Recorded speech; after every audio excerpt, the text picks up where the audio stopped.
এখানে আছে 106 পিস বাচ্চা। প্রতি পিস বাচ্চার দাম মাত্র 14 টাকা। দেখা যাক অল্প রেটে বাচ্চা নিলাম কি হয়। আর বাচ্চা নেওয়ার কথা ছিল 200 পিস, কিন্তু কালকে একসঙ্গে 200 পিস বাচ্চা পাইছিলাম না, এই জন্যে কালকে দিয়েছিল 106 পিস বাচ্চা। আবার আজকে দিয়েছে হলো এই যে 120 পিস, টোটাল 226 পিস। এগুলো আজকে আসছে, কিছুক্ষণ আগে বোর্ডারে ছাড়লাম। এই যে 1 ঘন্টা হয়ে গেছে ছাড়া। বাচ্চা ছাড়ার পরে 10 মিনিট পরে পানি দিয়েছিলাম। পানি দেওয়ার প্রায় 40 মিনিট পরে আবার খাবার দিয়েছি। খাবার প্রায় শেষ করে ফেলাইছে।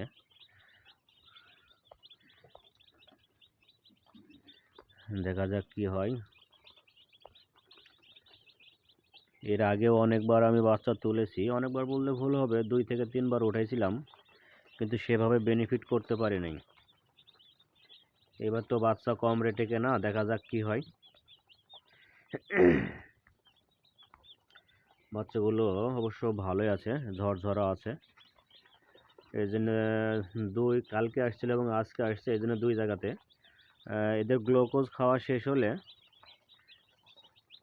মোটামুটি সন্ধ্যার দিকে সব বাচ্চাগুলো এক জায়গায় করে দেব।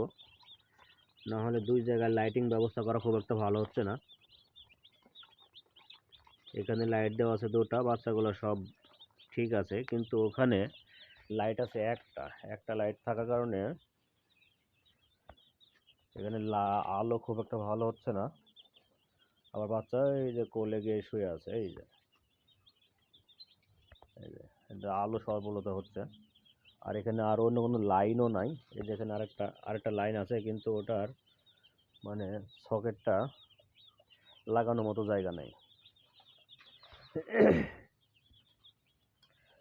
যেহেতু বাচ্চা 14 টাকা পিস, সেহেতু দাম যতই কম হোক, যদি 130-35 টাকা কেজিও পাওয়া যায়, আমার মনে হয় তাও হালকা পাতলা লাভ হওয়ার কথা।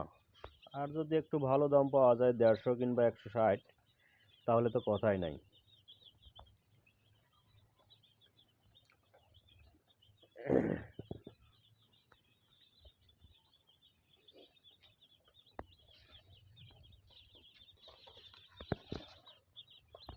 এই যে বাবুরা,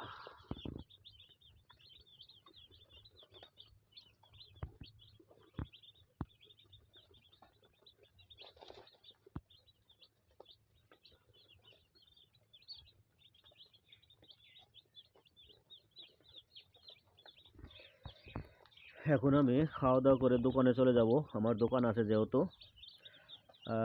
দোকান থেকে না আসা পর্যন্ত আমার ওয়াইফ দেখাশোনা করবে।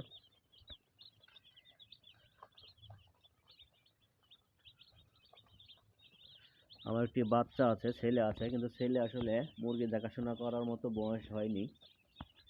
বাচ্চার বয়স মাত্র 7 বছর।